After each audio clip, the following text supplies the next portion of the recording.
Hare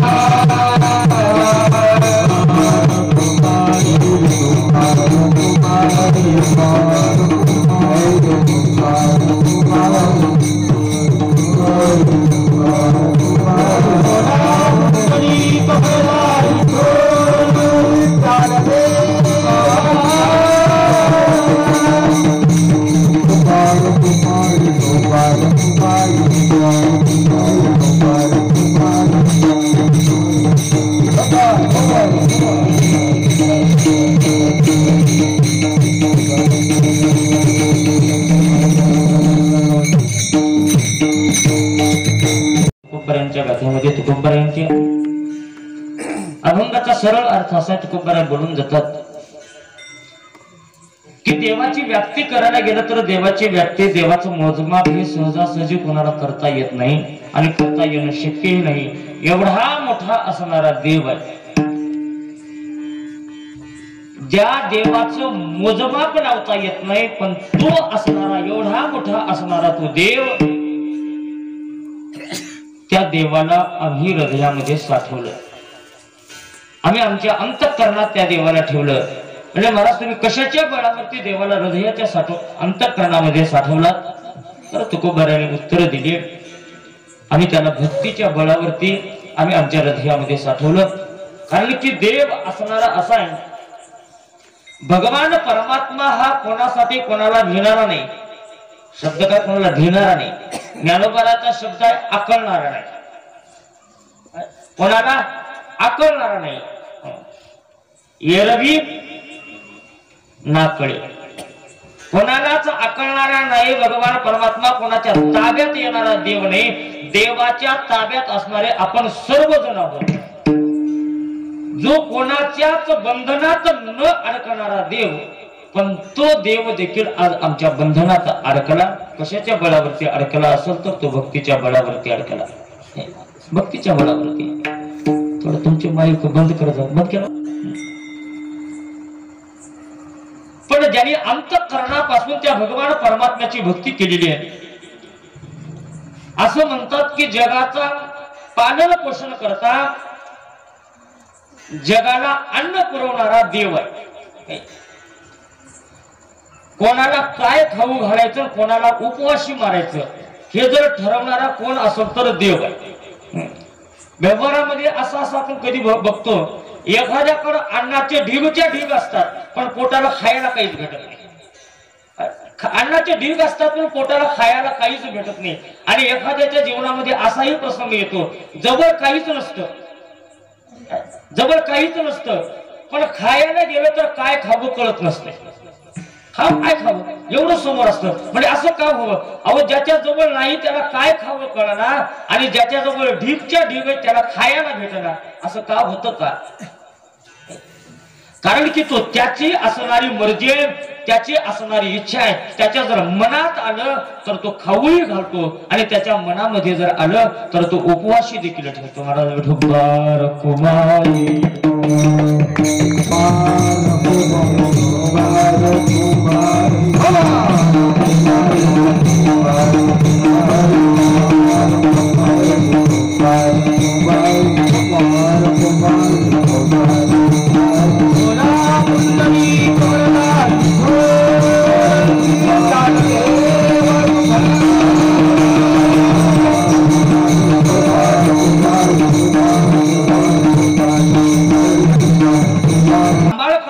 सामर्थ्य शक्ती असणारी त्याच्या हातात आहे, जेणे हे विश्व निर्मिले महर्षी देवा संस्थापिले, 21 स्वर्गाते धरिले सत्ता मात्रे आपुल्या, तो हा सकळ सिद्धीचा दाता।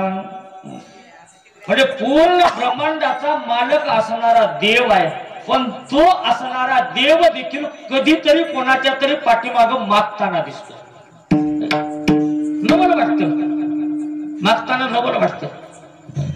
एखादा मोठा श्रीमंत आहे, ज्याच्या दारामध्ये रोज 100-500 लोक अन्नदान घडतं, 100-500 लोक त्याच्या दारातून जेवण करून अन्नक्षेत्र त्याच्या दारात चालू आहे, पण ज्याच्या दारामध्ये अन्नक्षेत्र चालू आहे तोच जर एखाद्याच्या दुसऱ्याच्या शेजाऱ्याच्या दारात गेला आणि तो म्हणा लागला, अहो मला भूक लागली, काही खायला आहे का द्या, माणसाला नवल वाटतं। अरे याच्या दारात पंक्तीच्या पंक्ती पडले तर जेवायला पंक्ती पडले त्याच्या दारामध्ये, आणि हा लोकांच्या दारात जाऊन मागून खायला लागला, असं का व्हावं का? म्हणजे जगाचा पालन पोषण करता जगाला सांभाळणारा तो आहे, जगाला खाऊ घालणारा तो आहे, आणि मग त्यांनी मागावं लोकांना। पण महाराज तो मागताना दिसतो, महाराज का मागतो? त्याला खायला नव्हतं का? अहो देवाला रोज 56 प्रकारचे भोगच खायला, आपल्याला लई जास्त झाले तर पंचपक्वान्नाचं ताट असेल हे बाबूजी, पंचपक्वान्न खायला असेल पोटाला आपल्या, पण देवाला किती आहे 56 प्रकारचे भोग असताना देखील देव माग पडायला लागला. तुकोबार आहे तर असं बोलून टाकले देवाला, म्हणजे देवा म्हणजे काय भिकारी झालास का काय, देवा तू भिकारी झालास काय का, देवा घरी काय न मिळे अन्न, देवा घरी का अन्न भेटत नाही का देवा तुझ्या घरामध्ये. त्या द्रौपदीनं हाक मारल्यानंतर त्या द्रौपदीच्या संकटाला धावून गेलास आणि तिथं जाऊन काय करायला लागलास, त्या द्रौपदीला भाजीचं पान मागून खायला लागलास, भाजी मागायला लागलास, अन्न मागायला लागलास. त्या द्रौपदीला तुला भेटत नव्हतं का खायला काही, खाय भाजीपान द्रौपदीशी काय देवा घरी न मिळे अन्न, देवाच्या घरी अन्न भेटत नव्हतं का त्या द्रौपदीचे मागून खायला. पण देवाला भरपूर काही भेटत होतं, पण देवाला देणारा कोणी नव्हता. मला ऐका, मग तुम्ही म्हणताल देवाला देणारा नसेल तर आम्ही सणावाराला देवाला नैवेद्य दाखवण्याशिवाय आम्ही खात नाही, आम्ही देत नाही का देवाला, देत नाही का आम्ही. म्हणजे आता सप्ताहाच्या सप्ताहामध्ये जर पंगत जर पडायची असेल, पंगत जर बसायची असेल, पंक्तीच्या अगोदर आम्ही देवाला नैवेद्य दाखवतो, मगच नंतर पंगत बसवतो. मग कोण म्हणते आम्ही देवाला देत नाही, आमचं देव खात नाही म्हणून सांगा. तेही बरं, देव खात नाही म्हणून लोक देवाकडे नैवेद्य दाखवायचं यायला लागले. आणि देव जर खरंच जर खाणारा राहिला असता तर लोक देवाला नैवेद्य दाखवायला देखील आले नसते. म्हणजे अजून देवाला दाखवून आणखीन कुठं वाढवत बसला त्याच्यात. म्हणजे बरं आहे आपलंच एखादं कोणतरी जेवण करायला निघालं. पण आम्ही देवाला नैवेद्य दाखवला जातो, देवाला दाखवल्याशिवाय आम्हीही अन्न खात नाही. मग आम्ही देत नाही का देवाला, आम्ही देत असताना देखील आमचं देव खात नाही, त्याच्या मागे लागतो की द्या म्हणून, घ्या म्हणलं तर घ्यायला तयार नाही, जे नको म्हणाले त्यांच्या माग द्या द्या म्हणून मागं लागायला लागला. म्हणजे असं का, म्हणजे भगवान परमात्मा जरी निमित्तानं अन्न मागत असेल तर देवाला त्या अन्नाची गरज नाही, देवाला अन्नाची गरज नाही. तर देवाला जर पाहिजे तर काय होतं मला, तर अंतःकरणामधला भाव पाहिजे होता. काही न लगे एक भावाची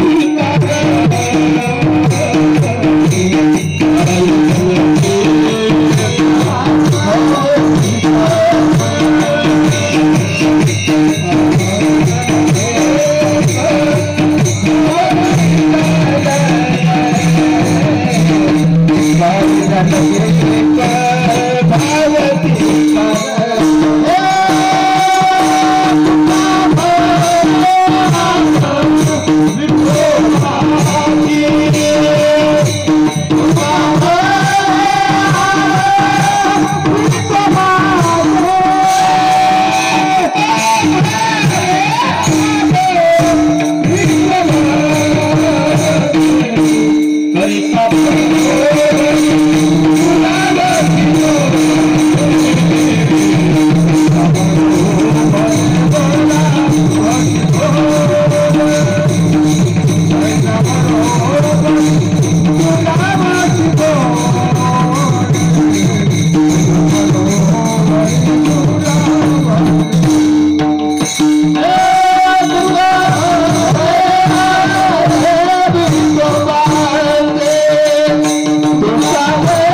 परमात्म्याला जर भूक कशाची लागली असेल, अन्नाची भूक नाही, प्रेमाची भूक आहे, प्रेमाची भूक. म्हणजे परमार्थ करताना बरेच निसर्ग, पण प्रेम अर्पण करताना कोण आहे मला देवाला जर लागत असेल तर काय देवाला फक्त आणि फक्त प्रेम लागतं महाराज, प्रेम. आणि त्यावेळेस आपण त्या भगवान परमात्म्याला प्रेम अर्पण कराल, त्यावेळेस तो भगवान परमात्मा असणारा आपल्यासाठी काही होत असतो, आपल्यासाठी काही करण्यात तयार. पण कधी प्रेम अर्पण केल्यानंतर महाराज, प्रेम अर्पण केल्यानंतर हे आपण ऐकतो. त्या गोपिकांनी देवासोबत व्यभिचार केला. व्यभिचार केला, व्यभिचार म्हणजे आपला पती असताना परपुरुषाकडे बघणं, याला व्यभिचार म्हणतात. त्या गोपिका असणाऱ्या देवाकडे बघायला लागल्या. व्यभिचार करणं पाप आहे, त्याला जग निंदा करत असतं. पण त्या गोपिकांचा व्यभिचार असणारा काल्याच्या कीर्तनात वर्णन केल्याशिवाय काल्याच्या कीर्तनाची पूर्णता नाही. किती श्रेष्ठ आहे. आपण सप्ताह केला की सप्त्याच्या शेवटी त्या गोपिकांचा व्यभिचार ऐकावा लागतो. चोऱ्या करणं चांगलं आहे का? चोऱ्या करणं चांगलं आहे. जर चांगलं जर चोऱ्या करणं राहिलं असतं तर लोक घरला जाताना आपली जुनी चप्पल सोडून नवी चप्पल रोज घेऊन गेले असते, रोज घेऊन गेले असते. आणि काही जातात पण आता प्रमाण कमी झाले. तर त्या अगोदर प्रत्येकाकडे त्या भजन कर्याकडे 2-2 चपला होत्या. म्हणजे हे कशाला? म्हणजे महाराज कीर्तनाला जायला म्हणजे असे का? आणि कीर्तनाला चांगली लिहून गेलं ती घेऊन हल्लं कोणी तर म्हणजे त्याच्यापेक्षा ही बरी आहे, कोणी घेऊनही जात नाही, कुठेही सोडलं तर काही केलं तर याचं काही अडचण नाही. म्हणजे चोरी करणं हे पाप आहे. बरं, त्या गोपाळाला ज्यावेळेस भगवान परमात्म्यानं संगतीमध्ये घेतलं त्यावेळेस भगवान परमात्म्याने दही, दूध, ताक, लोणी मागून खाल्लं का चुरून खाल्लं? मागून खाल्लं का चुरून खाल्लं? चुरून खाल्ला देव, चुरून खाल्लं. मग चोरी करणं पाप असताना देखील देव चोरी करतो. ते गोपाळ चोरी करतात. पण ऐका, चोरी करणं पाप आहे. चोरी करणं ते जास्त पाप असून देखील आपण काल्याच्या कीर्तनामध्ये देवाची चोरी ऐकल्याशिवाय काल्याच्या कीर्तनाची सांगतात का स्वभाव? अरे ज्याने जग निंदावं, जे पाप कर्म राहावं त्याचं देखील वर्णन व्हावं. पण त्यांनी कर्म केलं, पण कर्म करत असताना देवाला धरून कर्म केलं. मला आपण कर्म करत असताना जर देवाला धरून कर्म कराल ते कर्म उच्च कोटीचं कर्म होऊन जातं. मला उच्च कोटीचं मी उदाहरण नेहमी सांगत असतो. तुकोबारायाने देखील वर्णन करून गेलेले त्या उदाहरणात. उच्च कोटीचं जन्म कोणाचा कुठं मिळावा, कोणाच्या कोणत्या कुळामध्ये मिळावा आपल्या हातात. ब्राह्मणाच्या कुळात मिळतो का, वैश्याच्या कुळात मिळतो का, शूद्राच्या कुळात मिळतो, कोणाच्या कुळात आपल्याला जन्म मिळणार आहे हे आपल्या नशिबावर नाही, आपल्या आपल्या कर्मानुरूप. जसं मरताना जसं आपल्या अंतःकरणात अपेक्षा असेल तसा जन्म मिळत असतो. तसा जन्म म्हणजे त्यांचं ते जड भरत राजाचं वासना कशावर गेली? हरणावर. कोणा जन्म कशाचा भेटला? म्हणजे हरणाचा जन्म भेटला. हरणाचा जन्म भेटला म्हणजे मरताना जशी आपली अपेक्षा असेल म्हणजे तसा पुढचा जन्म भेटत असतो. त्या सज्जन असणाऱ्याला जन्म कशाचा मिळाला? कोणत्या कुळामध्ये मिळाला? कसं? याच्या खाटकाच्या कुळात जन्म मिळाला. खाटकाच्या कुळात रोजचा धंदा. आता खाटकाचा आपल्या नशिबालाच धंदा आला केल्याशिवाय पर्याय नाही. त्याने रोज सकाळी उठावं, सकाळी उठलं की अगरबत्ती लावावं आणि अगरबत्ती लावून दुकान उघडलं की चालू काय टाळ कुटायला, मांस गोळा करायला, मांस गोळा करायला बरं चालू. आणि मांसाचे असणारे ढिग समोर तयार करावं आणि येणाऱ्या गिरायकाला मांसिकावं. मांसिकावं त्यांनी. पण अंतःकरणामध्ये देवाविषयी भाव करत मांस विकणं हा आपल्या नशिबानं आलेला व्यवसाय आहे. पण त्या व्यवसाय करत असताना देखील त्यांनी त्याच्यामध्ये देवाला धरलं. परिणाम काय झाला बघा. सज्जन कसया विपुला गे मांस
सज्जन कसया विकुलागे मांस माळ्या सावत्यास खुरपू लागे.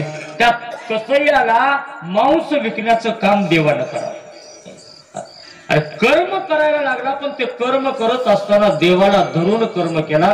तिथं देव त्याचा सहाय्यकारी बनला, देव त्याचा असणारा अंकित बनला. कशाच्या बळावर? उच्च नीच काही नेने भगवंत तिष्ठी भाव भक्ती देपोनिया.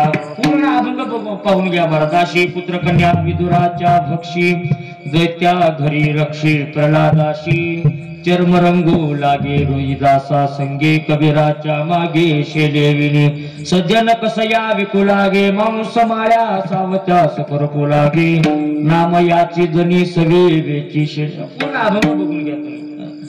पूर्ण देवाने त्या भक्ताचे काम केले. काय केले? अरे ते त्यांचा व्यवहार करायला लागले. सावता महाराजाचं उदाहरण बघा. त्यांचा व्यवहार. आमची जात कोणाची आहे? सावता महाराज बोलाय आमची माळियाची जात शेत करू बागायत. आमची जातच माळ्याची आहे. मग माळ्या म्हणल्यावर आम्हाला काय? आम्हाला मळा करावं लागतं. शेत असणारं सगळं जमीन बागायत करावं लागतं. म्हणजे अहो मग तुम्ही पंढरपूरला वगैरे कुठे येत नाही बाबा, आम्हाला कुठे वेळ आहे? काही माणसं म्हणताना म्हणतो महाराज काय सांगा म्हणजे सप्ताह नाही कधी मंदिराकडे दिसणार, मंडपात कीर्तन ऐकायला दिसणार. अहो मरायला पुरसत नाही. कुठला सप्ताह कुठलं कीर्तन आहे? कशाला मरायला? म्हणजे मरायला पुरसत नाही तर मरून तर बघ. म्हणून तर मग होते का? कसं काय होते का? संसार राहतो का? लेकरं बाहेर राहतात का? बायको राहते का? म्हणजे सगळं बंद पडतं का? तुझ्यासोबत सगळं जातं. लोक बोलायचे म्हणजे वेळच आहे. म्हणजे सावता महाराजाला म्हणायला लागले म्हणजे महाराज चला महाराज म्हणायला लागले नाही म्हणजे आम्हाला म्हणजे मळा करायचे मळा आणि आपलं शेतामध्येच राहावं.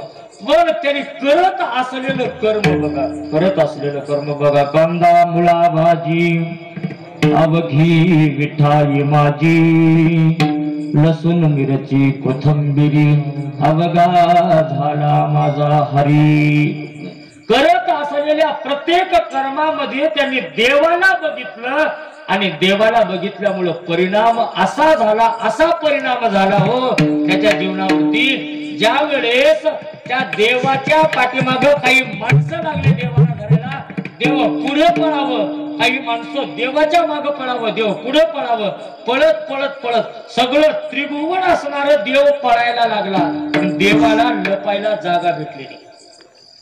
लपायला देवाला जागा भेटली नाही. तो देव सावता महाराजाच्या शेतात आला आणि सावता महाराजाच्या शेतात आल्यानंतर सावता महाराजाला म्हणायला लागला म्हणजे अहो सावता महाराज म्हणजे बोला अहो माझ्या पाठीमागं माणसं लागले. मग मला लपायचे थोडे लपण्यासाठी जागा भेटेल का?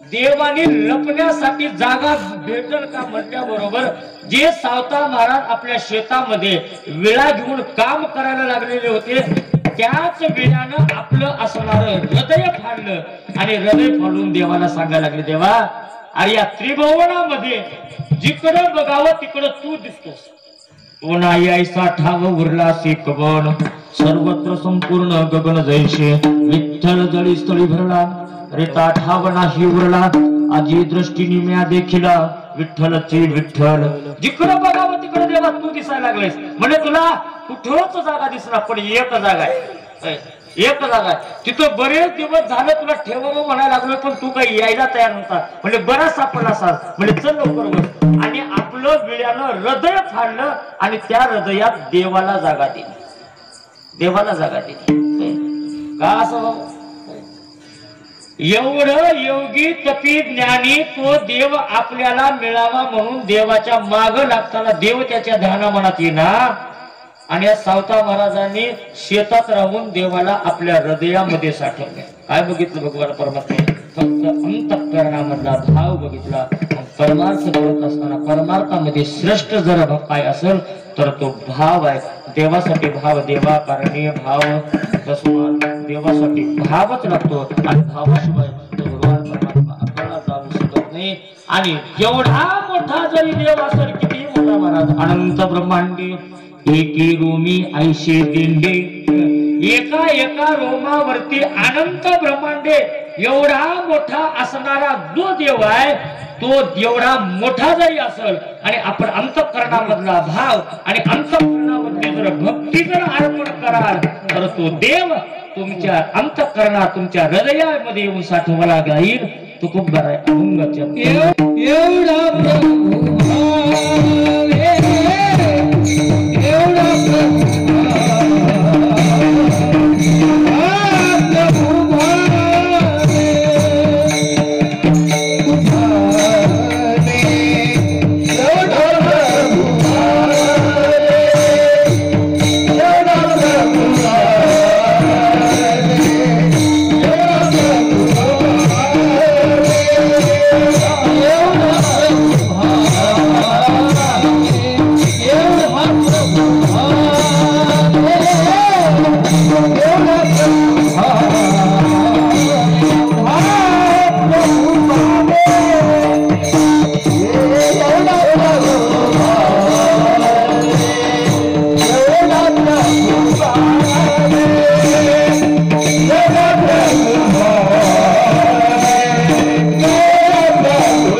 असणारा देव आहे पण तो देव हृदयामध्ये साठवला गेला कशाच्या बळावरती तुकोबाराने शब्द टाकला एवढा प्रभू केवढा एवढा एवढा म्हणजे केवढा करू शकतो केवढा एवढा म्हटल्यानंतर तिथं काही त्याचं मोजमापच म्हणजे एवढा एवढा केवढा आपण एवढा समजायची तेवढा समजा म्हणजे एवढा ज्याला मोजमापच नाही त्याला एवढा म्हटलं जातं म्हणजे देव केवढा आहे म्हणजे एवढा तुम्हाला शब्द एवढा तुम्हाला समजायचे तेवढा अनु रेणू या थोकडा म्हणजे तुम्हाला जसं समजायचे तसं समजा आणि एवढा प्रभू आहे पण शब्द पुढे टाकला भावे तेनी संपुष्टी राहावे.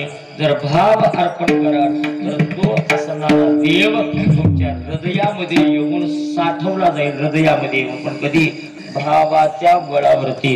भाव बळे आकळे नाकळे कळतळी यावळे तैसा हरी. भावाशिवाय तो भगवान परमात्मा. म्हणून परमार्थामध्ये श्रेष्ठ जर काय असेल तर भाव आहे. भावाशिवाय परमार्थाला किंमत नाही महाराज. भावाशिवाय परमार्थाला किंमत नाही. म्हणजे सुंदर 10 तोळ्याची नथ तयार केली पण त्या नथ असणारे त्या नथला किंमत कधी आहे? जर नाक असेल तर नथला किंमत कधी हो. नाक असेल तर त्या नथला किंमत आहे आणि नाकच नाही. ते आमचे संदीप मला सारखं सांगते बघा, नाक ना फाकण रिकामा. म्हणजे असं जर असलं तर मग का करायचे का त्याला. म्हणजे तसं परमार्थ करत असताना म्हणजे दिवस रात्र परमार्थात आहे. म्हणजे जेव्हा बघावं तेव्हा तो म्हणजे सारखं त्याच्या तोंडामध्ये मुखाच्या नामाचं चिंतन चालू आहे. पण काय मुले घातली रडाया नाही आसू आणि माया. म्हणजे काहीच नाही. म्हणजे जसं पैसे दिले पैसे देऊन मेलेल्या माणसापाशी रडायला माणसं बसवलं. म्हणजे रातभर रडले आणि सकाळी उठल्यावर सकाळी उठून जाता जाता एक शेजारी बाई दुसरीला म्हणायला लागली अगं म्हणजे ह्या दोघी रातभर रडल्या म्हणजे काहीच कमी नव्हतं. म्हणजे सारखं तोंडातून आवाजच होता. म्हणजे हे मेल्याले चल हिचं चांगलं कोणतं तर नात आहे बघ. आणि ज्यावेळेस सकाळ झाल्यावर त्या बाजूला आल्यानंतर ते हळूच विचारायला लागले अगं म्हणजे तुम्ही रातभर रडलात ग तिथं बसून, बाजूला देखील कसलंच उठला नाहीत. म्हणजे एवढं तुमचं आणि तिचं नातं काय. त्यावेळेस ती म्हणायला लागली कशाचं नातं आहे आणि कशाचं काय. म्हणजे की मेल्यानंतर आम्ही त्या चौकात होतो. म्हणजे या घरचे दोघं चौघा आले आणि त्या दोघा चौघांनी सांगितले म्हणजे चला रात काढायची. म्हणजे कशाला. म्हणजे आमच्या घरी माणूस मेले त्या माणसापाशी रडायला कोणी नाही. आणि मग त्यांनी ठरवलं आम्हाला आणि ठरवून इथं घेऊन आलं. इथं घेऊन आल्यानंतर आम्ही रातभर रडायचं. आमचा नाही रडावं तर पैसे कमी देते, नाही रडावं तर पैसे कमी देते. म्हणजे त्याच्यासाठी आम्ही रडत बसायला लागलो. आम्हाला बाकीचं काही देणं घेणं नाही, मला बाकीचं काही देणं घेणं नाही. म्हणजे तसं परमार्थ करत असताना परमार्थ थोडाच करा. तुमच्या गुरुबाने सांगायचं परमार्थ करायचं ना जास्त वेळ जमत नाही आपल्याला. संसार आहे, संसारामध्ये वेळ भेटत नाही. म्हणजे 2 तास वेळ काढून इथं आलात. मग इथं आल्यानंतर चित्तात संसार घ्यायचा नाही. इथं आलात ना मग इथं परमार्थच करा. इथं येऊन संसार करायची गरज काय. इथं परमार्थासाठी आलात नाही, इथं परमार्थच करा. संसार अजिबात इथं आणू नका. आणि 2 तास जरी परमार्थ आपल्याकडनं घडला नाही, आयुष्यभर परमार्थ केलं आणि एकाने 7च दिवस परमार्थ केला. एकाने आयुष्यभर देवाचं नामाचं चिंतन केलं आणि एकाने एकदाच देवाच्या नामाचं चिंतन केलं वैकुंठाला गेलं. आणि ज्याने आयुष्यभर देवाच्या नामाचं चिंतन केलं ते नरकाला गेलं. भजनती मंगळवाणी नरका जाणे चुकेना. मंगळवाणी म्हणजे काय हातपाय तोंड न धुता नाही. मंगळवाणी म्हणजे अभावयुक्त अंतःकरणाने देवाच्या नाम. काही माणसं कीर्तनाला जर आले असे बसते कीर्तनाला येऊन जसं काय त्याच्या घरचे 10-5 माणसं मेलेत, त्याच्या घरचे 10-5 माणसं मेल्यासारखं त्याच्या डोक्यावर जसं काय दुःखाचा डोंगरच आहे काय की असं बसतात कीर्तनाला येऊन महाराज. त्याला बघितलं की या कीर्तन करायला वाटतं म्हणजे चला जय विठ्ठल करायला जावं, त्याच्याच घरला बघावं त्याच्या घरी काय असं. जर आपल्याला जर इथं मंडपामध्ये आल्यानंतर जर आपल्याला चिंता वाटत असेल कशाचं काही वाटत असेल नका येऊ. म्हणजे इथं येऊन जर आपल्याला जर दुसरी चिंता करायची असेल इथं येऊन नरकाला जाण्यापेक्षा घरी बसून बसा. कशाला इथे येतात घरात बसा निवांत काही गरज नाही महाराज. पण परमार्थ जर करायचा असेल तर परमार्थ करत असताना अंतःकरणामध्ये भाव ठेवून परमार्थ करा. आणि या दिवशी अंतःकरणामध्ये भाव आणि भगवान परमात्म्याला पाहिजे असेल तर तो भावच आहे महाराज. आणि तशा भावयुक्त अंतःकरणाने ज्यावेळेस परमार्थ करेल त्यावेळेस तो विश्वाचा ब्रह्मांडाचा नायक असणारा देव आहे. तो देव आपल्या हृदयामध्ये येऊन राहील. येणे संपुष्टी राहावे साठविला राहील हृदय संपुष्टी बाहेर धाकुटी तो हृदयामध्ये राहील. आणि तो कोपऱ्याला बोलावलं माणूस तो हृदयामध्ये राहील. तो हृदयामध्ये राहील. मग त्याला हृदयात ठेवून काय करावं म्हणजे तुम्ही त्या भगवान भक्ती करा भक्ती करा. मग आम्ही भक्ती केल्यानंतर भगवान परमात्मा आम्हाला काय करेल नाही. जसं तुम्ही त्या देवाला व्हा म्हणावं तसं त्या देवानं तुमच्या बरोबर व्हावं. तो खूप बरा आहे. अभंग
वसुदेव देवकीच्या पोटी भगवान परमात्मा अवतीर्ण झाले.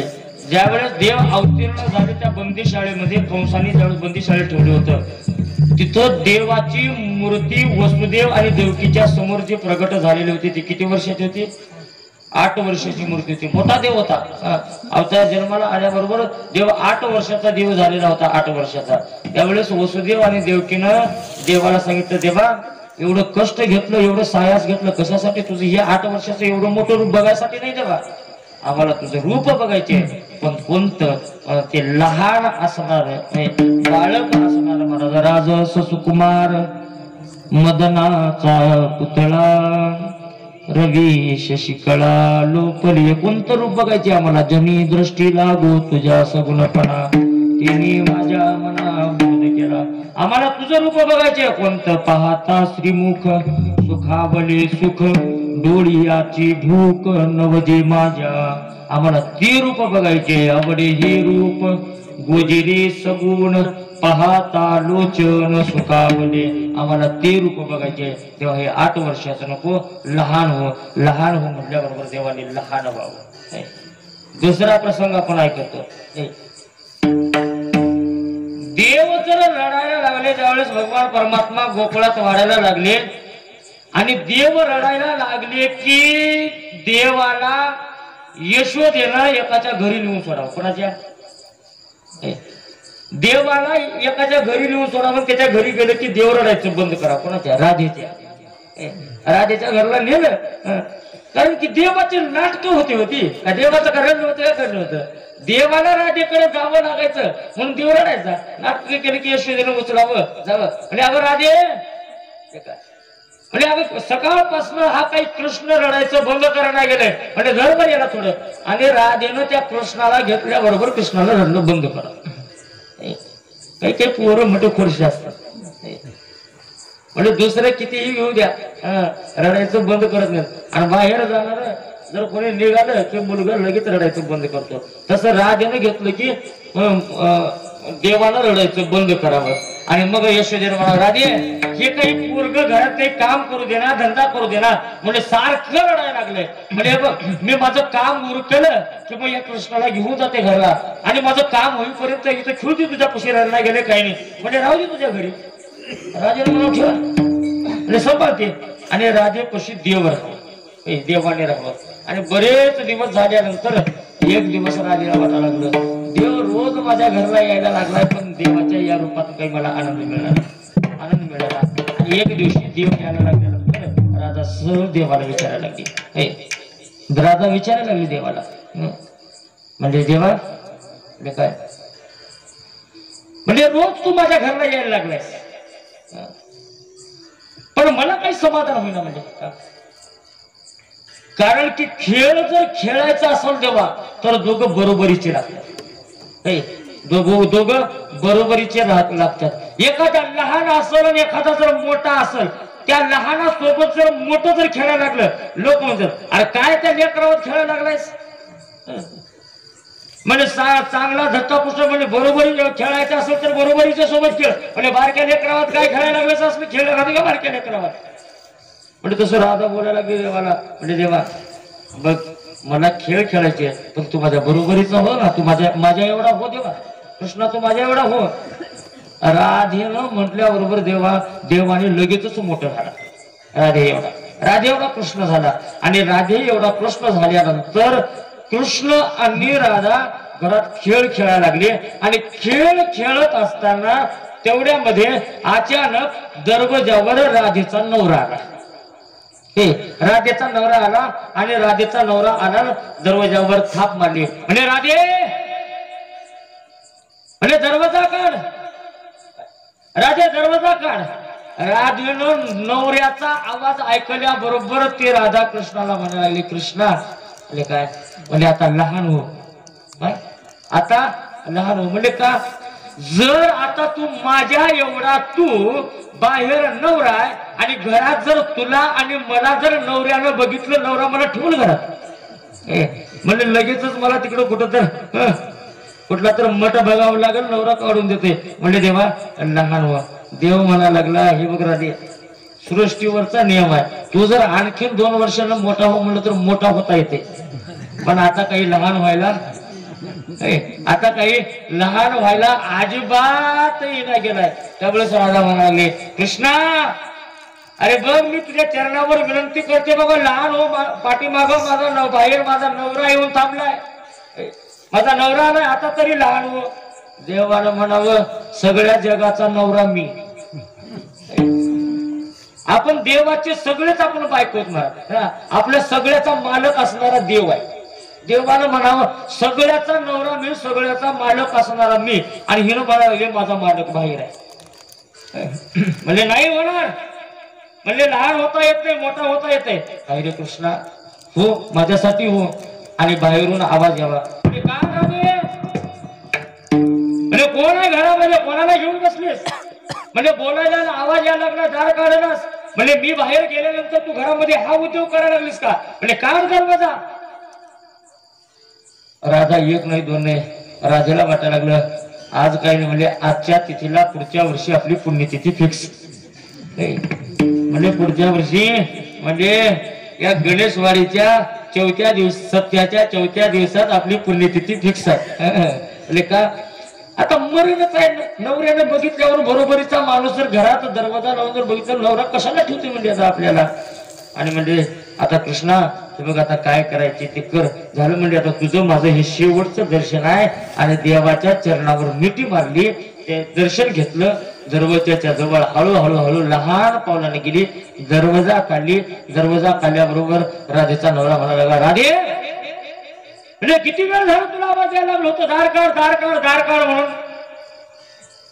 म्हणजे दार का काढत नव्हतीस राधा एक नाही दोन नाही राजानं खाली मान घातलं आणि आवाज येत होता कोणतरी बोललेला म्हणजे कोण बोलत होता तुला मी ऐकलं बरंच वेळा झालं तू बोलत होतीस म्हणजे कोण बोलत होत राजानं खाली मान घातली नवऱ्याकडे तोंड आहे आणि राजा खाली मान घातली आणि हळूच नवऱ्याला असं हाताने इशारा केला म्हणजे तो आहे कोण तो आहे म्हणजे नवऱ्याला खोटं कशाला बोला जे आहे ते खरं फक्त इशारा केला बाई पाठीमाग म्हणजे तो आहे राधेनं नवऱ्याला तो आहे म्हणून बोटानं दाखवल्याबरोबर राधेचा नवरा त्या बोटाच्या इशाऱ्यानं बघितलं देवाला बघितल्याबरोबर त्या राधेच्या नवऱ्याचा राग सगळा निघून गेला आणि राधेला म्हणायला लागला अगं राधे म्हणजे तवाच मला सांगायचं का नाही म्हणजे याला जर तुला घेऊन यायचं असेल म्हणजे किती चांगलं आहे म्हणजे किती सुंदर आहे म्हणजे हे बघ आता उद्यापासनं मी ज्यावेळेस कामाला गेलो की मी बाहेर पडल्याबरोबर तू याला घरामध्ये घेऊन बसत जा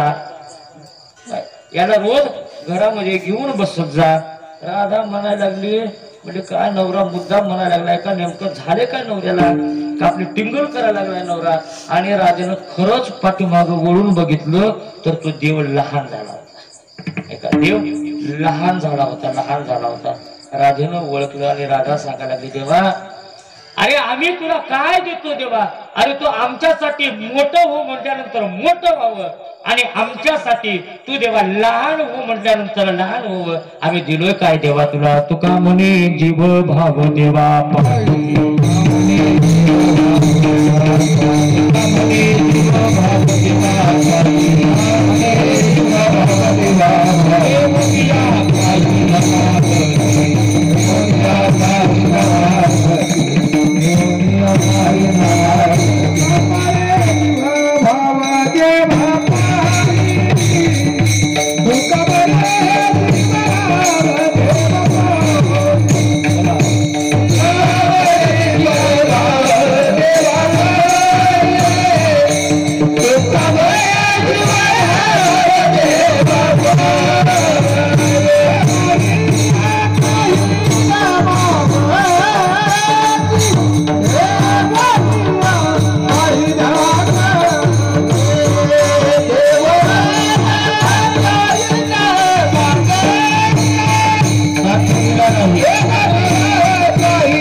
जीव भाव देवा पायी ठेवून या काही न मागते जीव भाव त्याने अर्पण केलेला आहे आणि असा जीव आणि भाव त्या देवाच्या चरणावर आपण अर्पण कराल त्यावेळेस तो भगवान परमात्मा आपल्यासाठी त्या भक्तीच्या बळावरती आपला अंकित होतो म्हणून तुकोबारा सांगतात एवढा प्रभू भावी तेने संपूर्ण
Kumar